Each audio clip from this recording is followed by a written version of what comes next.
Real radio. Real radio. Radio. 104.1.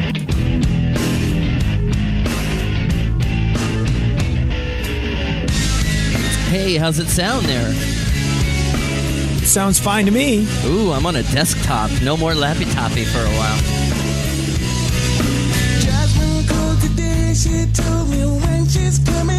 You're coming through rather hot. You're kind of peaking, actually. But you sound good. Ooh.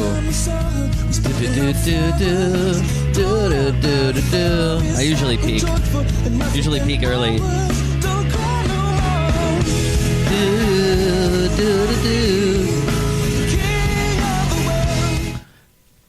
So, hey, how's it going? What's been going on? I've been away for a week. Has any news developed at all?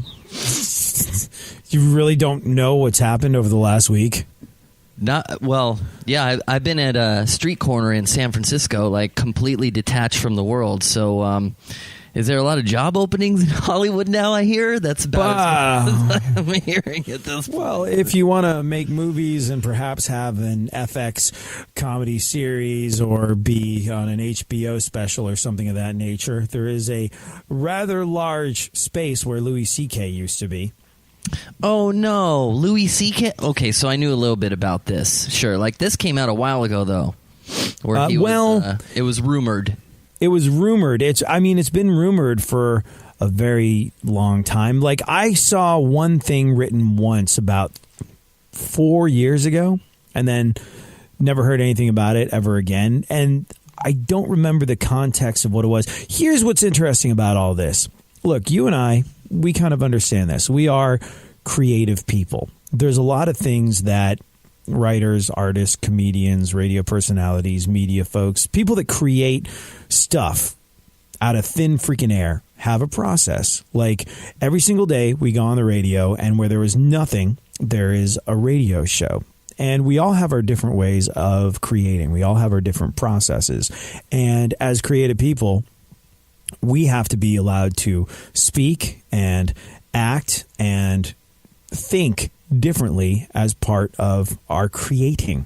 And that makes sense, right? That doesn't sound wildly pretentious, does it, Funkhouser? No. Of course not. So I can't remember what it was that I read about Louis C.K., but it was something weird, and it was with other comedians is the thing. It was with other comedians. And comedians, when they're hanging out together, are just different types of people. And so I remember I read a little blurb. I probably one of those things where I didn't read it all the way through, and I can't remember. But it was basically some female comedians saying, oh, man, Louis C.K. did this really messed up thing in front of us. It was really weird and strange and all of the above. And I think that was all I remembered of it. Okay, so we lost a big one. We lost Louis C.K. What else? Anything else? Well, I don't know if you caught it or not, though. But did you hear the whole sort of like Louis C.K.? I'm assuming you're recording this, Funkhouser. I know we're just catching up, but what? I know record you things. Why would I ever do I know you're something sneaky. like that? Yeah, I know you're sneaky with all that stuff. So I want to, having just said, I heard what Louis C.K. did, and it seemed, sort of okay to me.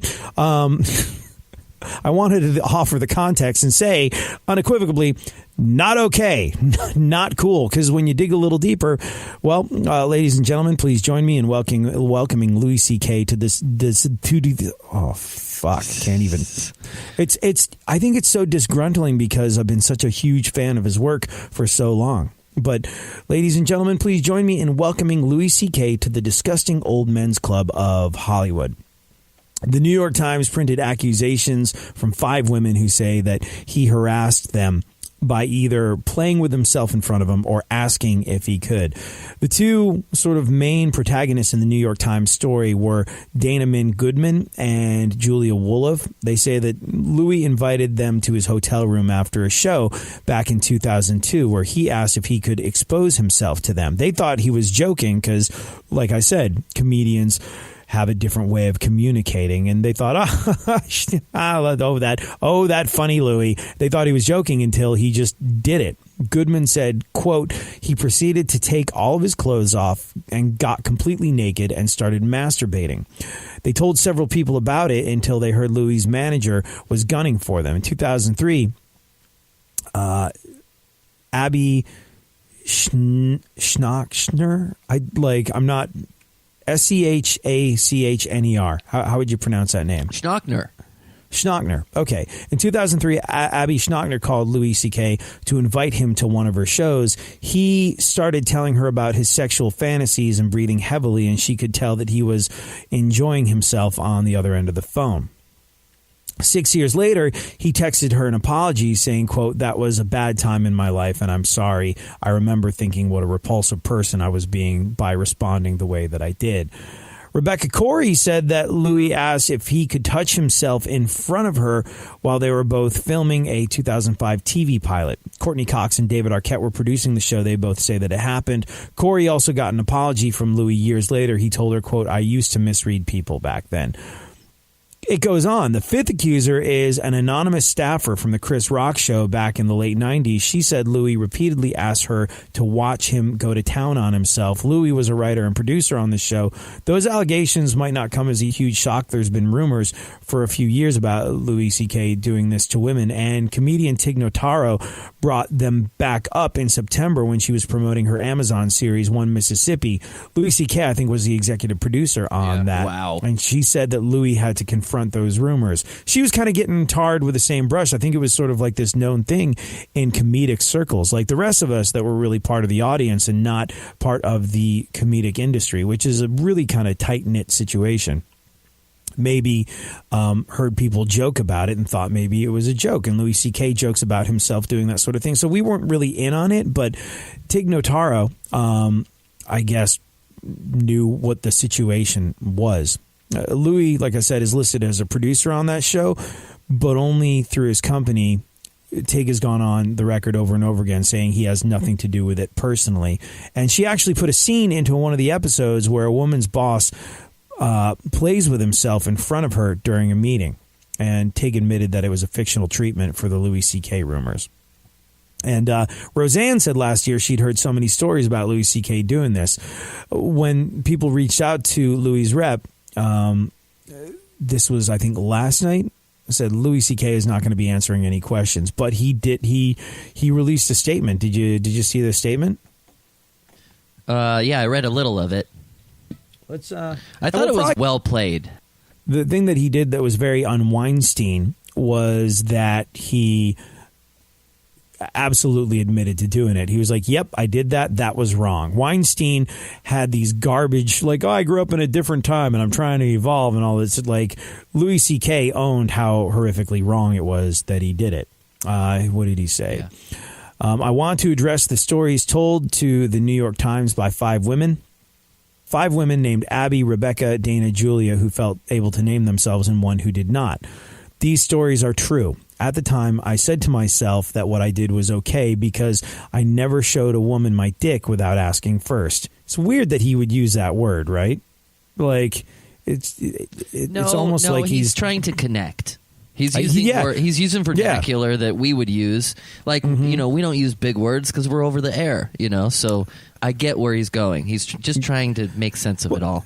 I think that's what skeeves me out about it. He's trying to connect, and it feels like, I never tried that. Like, he's trying to make it conversational, which is, he's owning it. He's apologizing for it. He said it was wrong, but like using that word is kind of, to me, making light of the situation. I don't know. Who knows what his intent was? I thought that, the consensus online is that he might be able to survive it.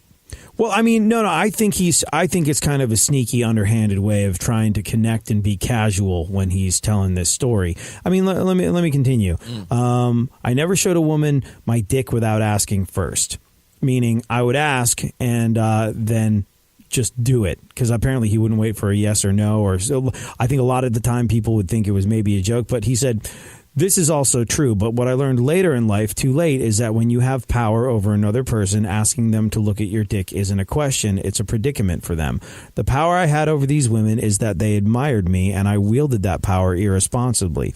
I have been remorseful of my actions. I've tried to learn from them and run from them. Now I'm aware of the extent of the impact of my actions. I learned yesterday the extent to which I left these women who admired me feeling badly about themselves and cautious around other men who would never have put them in that situation. I also took advantage of the fact that I was widely admired in my and their community, which disabled them from sharing their story and brought hardship to them when they tried, because people who look up to me didn't want to hear it. I didn't think that I was doing any of that because my position allowed me not to think about it. There is nothing about this that I forgive myself for. I think that's a pretty key line. There's nothing about this that I forgive myself for. That is where he's different from Weinstein, and people said, no, it's not me. I didn't do it. There's a big misunderstanding, or I have some old school attitudes that I'm working on, or I was drunk. I don't remember it, and sorry if I did that, but that wasn't me, the way Kevin Spacey did. He said, I have to reconcile it with who I am, which is nothing compared to the task I left them with. I wish I had reacted to their admiration of me by being a good example to them as a man and given them some guidance as a comedian, including because I admired their work. The hardest regret to live with is what you've done to hurt someone else, and I can hardly wrap my head around the scope of the hurt I brought on them. I'd be remiss to exclude the hurt that I brought on the people who I work with and have worked with, whose professional and personal lives have been impacted by all of this, including projects currently in production. The cast and crew of Better Things, Baskets, The Cops, One Mississippi, and I Love You, Daddy. Well, except for he's apologizing to all of them. You know, like maybe plug, maybe it's just saying, hey, when you're a guy like that, when you're a guy that sells out multiple nights at Madison Square Garden with hit TV shows, so many people lose their paycheck when something like this happens. So he's, you know, it's not only the lives of the women that he was wildly inappropriate to, maybe abusive to. There's so many terms floating around about what's the misconduct. Sexual misconduct, I think, is the term. And it's a weird one because is sexual misconduct a crime? Is this punishable by anything other than the court of public opinion? Like, there's all these terms floating around. I'm really curious to see how it shakes out. Like, what's illegal? What has legal repercussions? Sexual misconduct, you know, there could be lawsuits, but is any of this actually against the law? Like, I mean, if you expose yourself to a woman and do something like that, right? That's against the law. I would imagine. That's probably, I'm not familiar with the specific charge, but I would imagine that it's most definitely against the law. And so because he did this, like, there's all these people that will be out of work very soon. So that's the other extent. He said, I brought anguish and hardship to the people at FX who have given me so much. The Orchard, who took a chance on my movie, I guess that's a movie production company he's working with, and every other entity that has bet on me through the years. I brought pain to my family, my friends, my children, and their mother. I have spent my long and lucky career talking and saying anything I want. I will now step back and take a long time to listen. Thank you for reading. Can open worms everywhere. The lead singer of that band, Brand New, apparently solicited child porn for 15-year-olds, allegedly. There's Roy Moore, the Senate candidate from Alabama, is accused of taking liberties with a 14-year-old girl when he was in his 30s. Jeremy Piven has picked up another accuser, but he did tweet out a warning to people not to rush to judgment. Nicki Minaj's older brother was found guilty of sexually assaulting an 11-year-old, his stepdaughter. Dr. Oz, Corey Haim's mom, said Charlie Sheen, just to clear things up, did not sexually abuse her son, but she named someone else who did. Corey Feldman's talking more about alleged abuse. It's all you unplugged and went away this past week just gone by, and so much has happened. Can open worms everywhere. But the valuable thing is I think that we are on the precipice of a very, very necessary and long overdue societal change. And we'll talk more about it during the week. AD on the radio on Real Radio 104.1. That's the way you do it. That's the way you do it. That's the way you do it. You do what we do. You do what we do. You do what we do.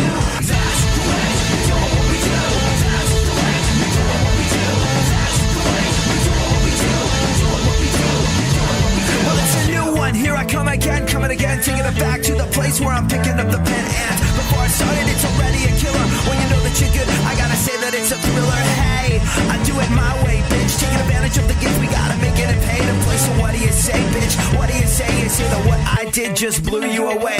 I'm ripping you up, tearing you down, checking it out. Gonna be making a kick, cause that's what I am all about. I got clout, and I don't have to shout it, but I will cause I can help that I am buzzing about it. Check what I say, I only do it my way. Check what I say, I only do it my way. That's the way you do what we do. That's the way you do what we do. That's the way you do what we do. You do what we do. I'm running and jumping so I can say that I am giving it all that I got just to make you slam. I said what sham? There ain't no sham. Just let's beat to your feet from the Valley House Jam. My oh my, I gotta say I defy anybody to be asking me the reason why I do what I do with this big out that crew. You're hearing it now, and it's gotta be getting through to you. Pumping it up just a little bit more, cause now is the time that I even the score. So just look around, there's no calm to be found as you move to the sound of the jam and you slam and I play. I only do it my way.